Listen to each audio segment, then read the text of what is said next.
পররাষ্ট্র মন্ত্রণালয় থেকে মেট্রো রেলের ছবি আপনারা দেখতে পাচ্ছেন। ঢাকা শহরে কত সুন্দর একটা দৃশ্য। আবার পররাষ্ট্র মন্ত্রণালয় সরি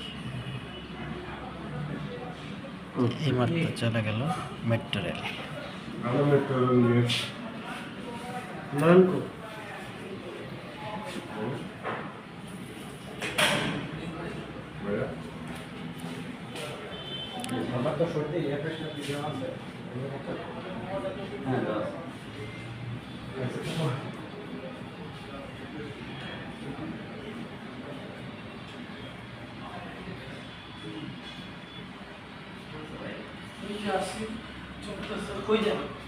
কত সুন্দর দৃশ্য দেখুন। পররাষ্ট্র মন্ত্রণালয় থেকে আপনারা দেখতে পাইতেছি যে হাইকোর্ট, ডানা হচ্ছে হাইকোর্ট, তারপরে হাইকোর্টের